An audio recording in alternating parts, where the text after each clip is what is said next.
Welcome, everyone.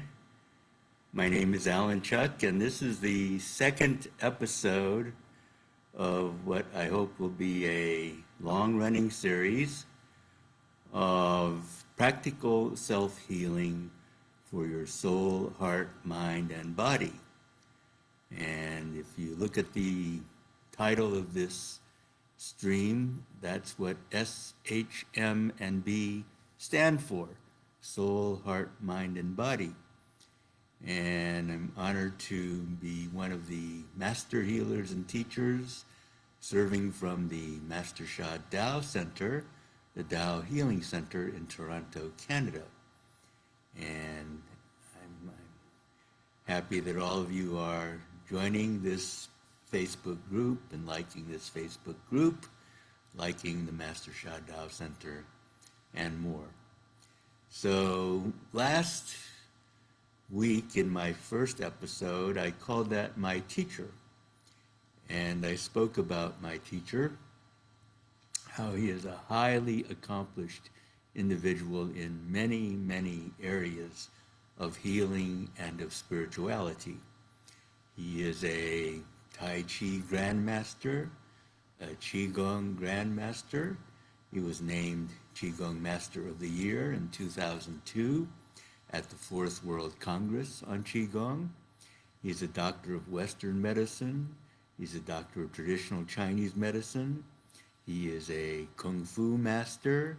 He is an I Ching master, Feng Shui master, and he's also deeply steeped in the three major ancient philosophies, sort of quasi-religions. But I call them philosophies or even spiritual and practical belief systems, ways of life from ancient China, which are Buddhism, Taoism, and Confucianism. And when I first explained this to somebody, all these accomplishments that Master Sha has made, and this was close to 20 years ago. I met Master Sha a little more than 21 years ago. I explained all this to someone and they said, "My God, how can one person have accomplished all this? He must be like 99 years old and have studied his whole life." Well, no, at that time, Master Sha was 20 years younger than he is now. And he's much more youthful and vigorous than his age would suggest, for sure, and looks much more youthful than his age, his actual physical age. But he accomplished all this because he's an amazing learner, first of all. To be an amazing teacher, I think you have to be an amazing learner. And he also had the best teachers. So for Tai Chi, for Qigong, he had a wise old master from the age of 6. That's the other thing. He started very young. He started to do disciplined study with the great Tai Chi master, where he grew up in China. And by disciplined, I mean he would spend like 6 hours every weekend or more, practicing with this Tai Chi master. And he progressed to Qigong at age 12 with another great master. Later in life, he's met many, many great masters. One was of the lineage of Pengzu. Pengzu is known in China as the long life star. He is reputed to have lived for 880 years.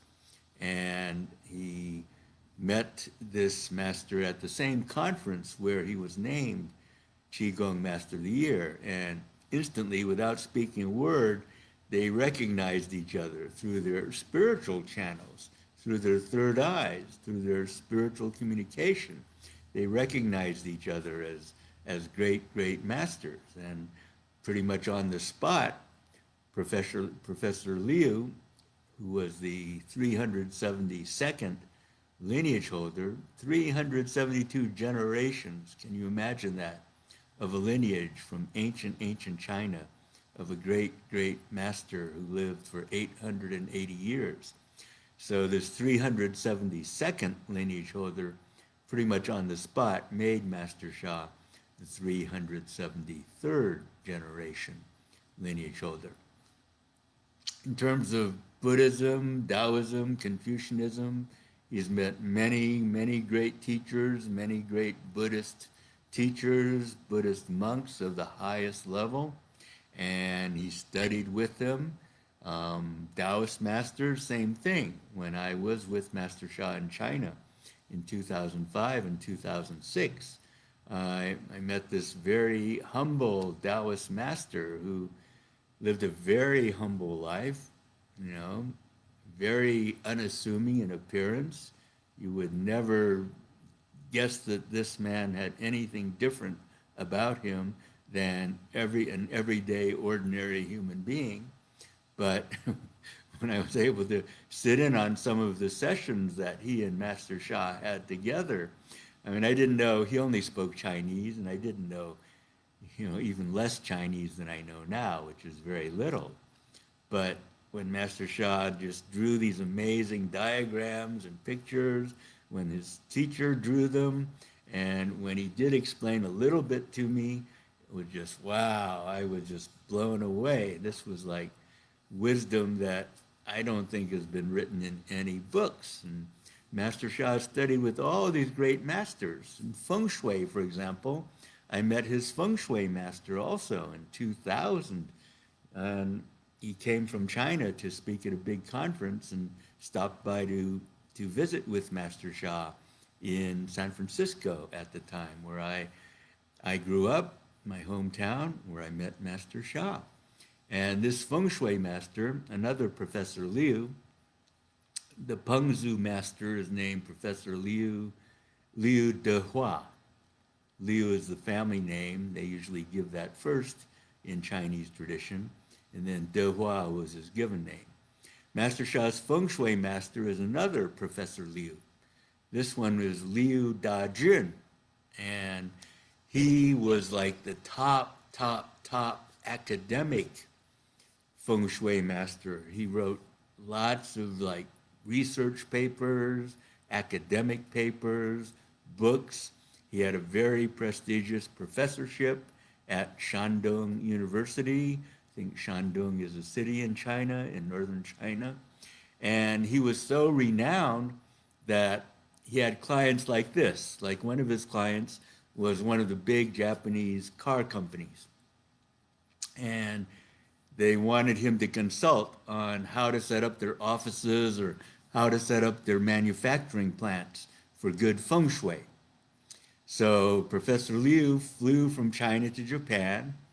He spent like half a day touring the complex, like, 3 or 4 hours, and he made his recommendations and he flew home.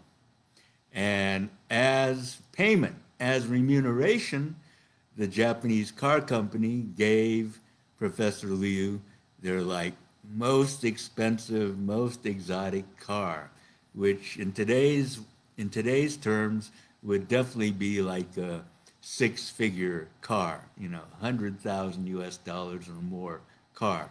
So this was like for a 4-hour consultation and a flight back and forth from China.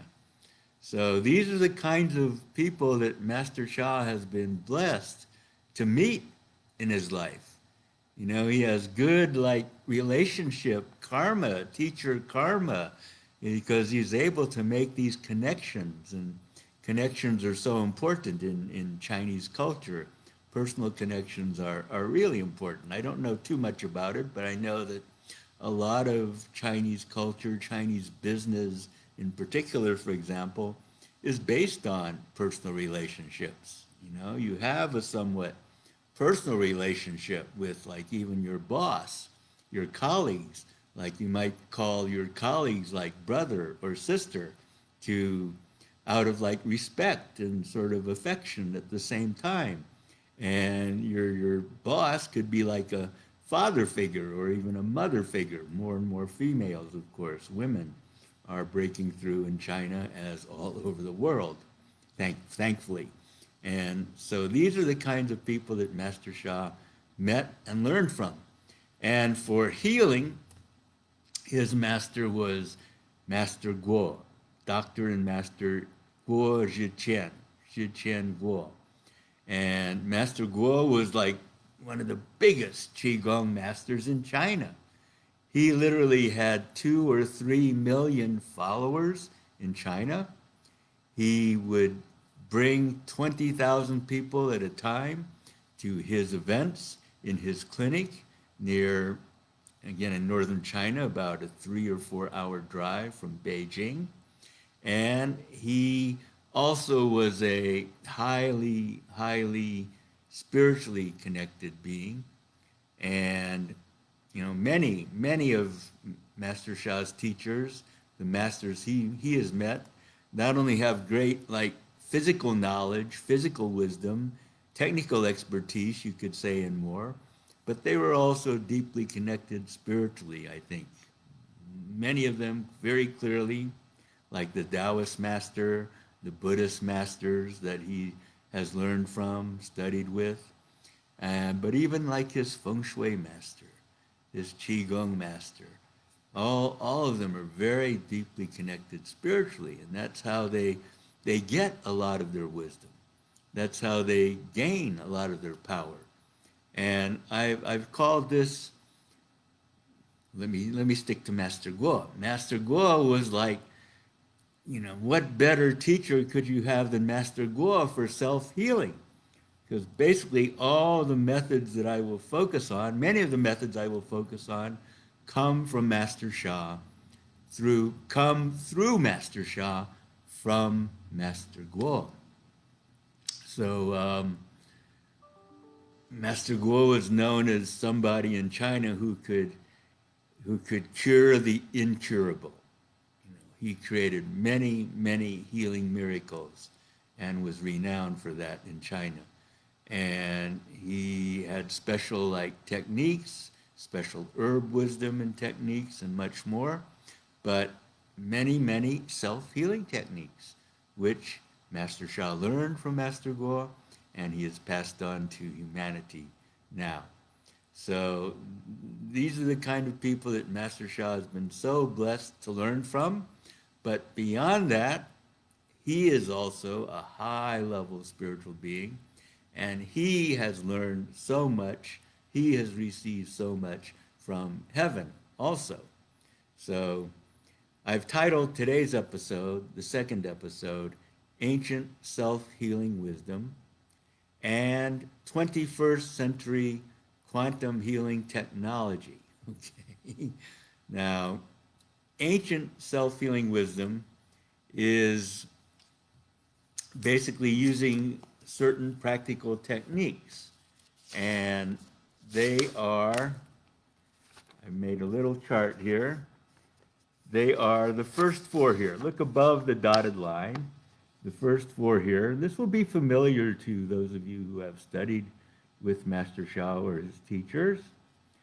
Body power, sound power, mind power, and soul power. So body power is using our body positions. Think of yoga, which is body power. A lot of yoga is body power, but it is also a spiritual practice as well, a meditative practice as well. They talk about doing things in flow, or doing a flow, right, of practice. And Master Sha uses the same word in English for spiritual communication, to flow, or how to live your life, to live in flow, which is to live in connection, to live in alignment with the highest principles and forces and beings in the universe. So body power is very well known and practiced in many traditions. And spiritually, you see many paintings, many statues of the great saints, of the great Buddhas, and you can see them holding their hands, their fingers, in special positions, like holding them like this over their abdomen, or holding their fingers in certain ways, maybe like this. Okay, you look at many, many depictions of the great saints, the great Buddhas, and you will see this. And these are known as mudras. Okay, special hand positions, body positions, finger positions, and more.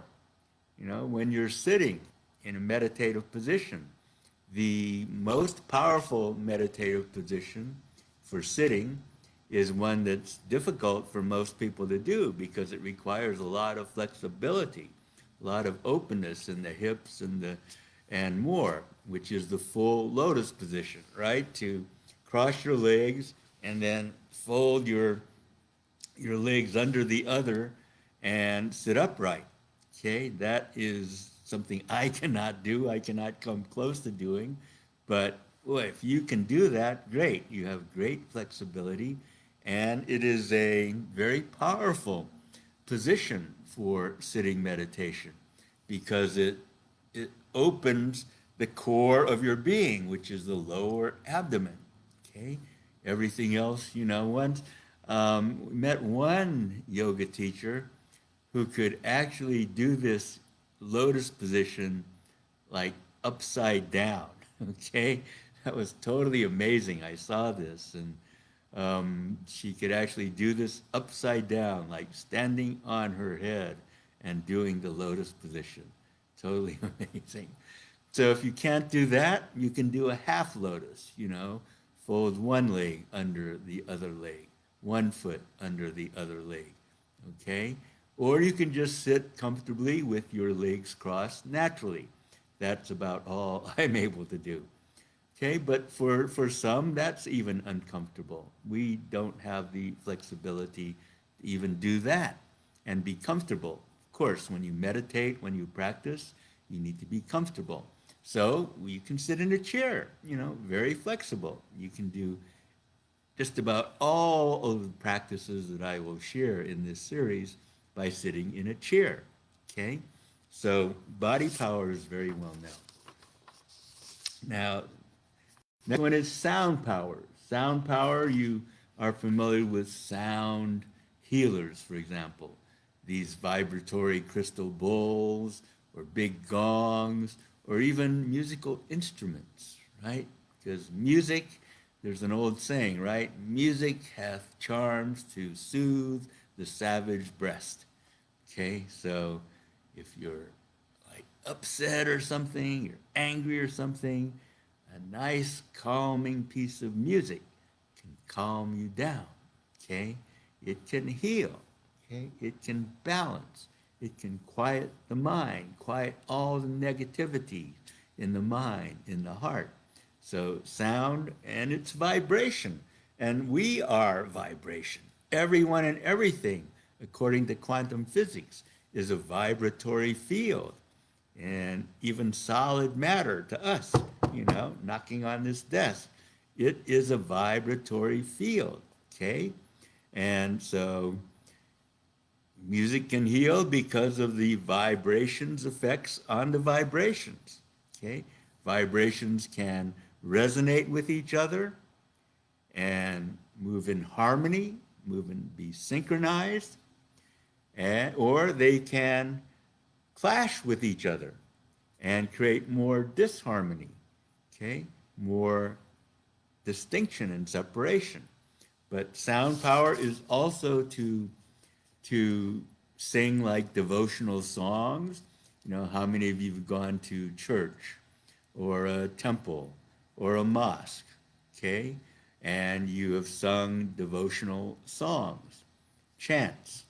It's also to use vibratory healing sounds that have physical effects on different body parts of the body, for example, or spiritual effects, energetic effects on different parts of the body as well. So sound power is also well known in history, all right?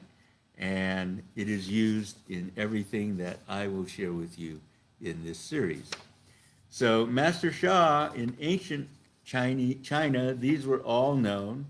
Body power is called Shen Mi.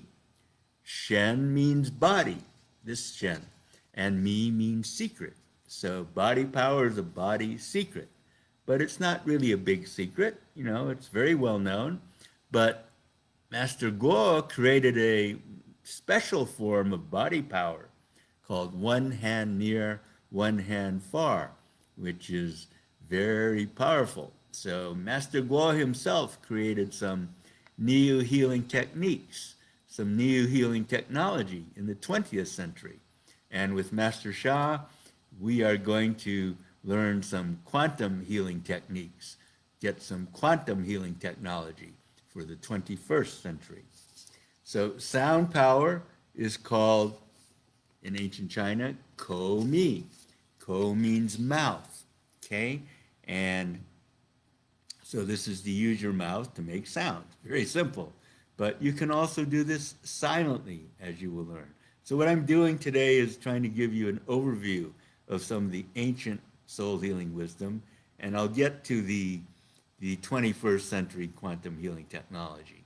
And it's really a continuation of my first program, which I titled My Teacher, because all of this comes from my teacher, okay? Everything I'm going to share comes from my teacher, Dr. and Master Sha.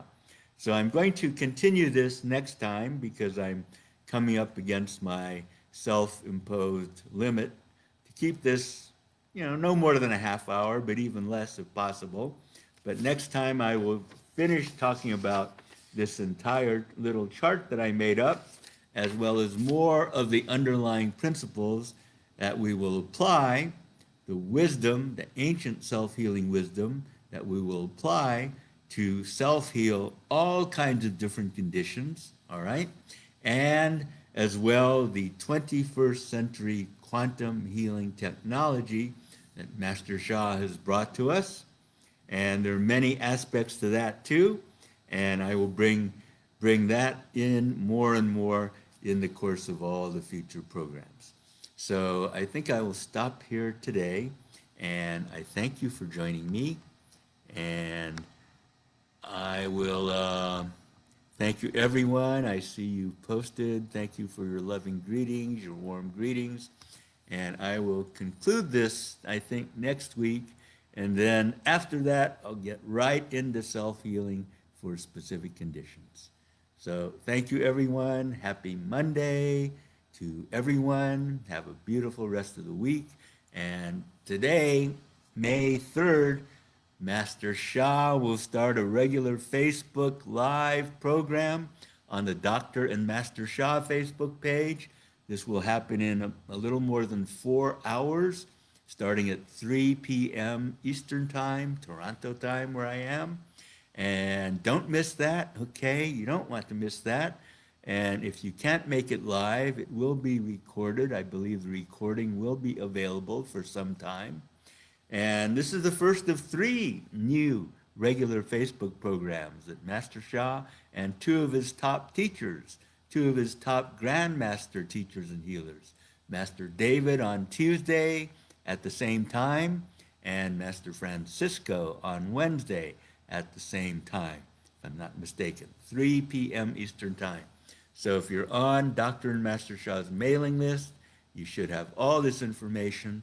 If you don't have it, join the mailing list, okay? Join the Toronto Center's mailing list. We'd love to connect with you and communicate with you more. But if not, then go to drsha.com, drsha.com, get the information, join, enjoy. You will learn some self-healing techniques also. You will do some self-healing practices, but you're also going to get blessings. You're going to get healing, I'm very sure. Okay, thank you everyone. Have a beautiful week. It's been my pleasure and honor to be with you. Bye-bye.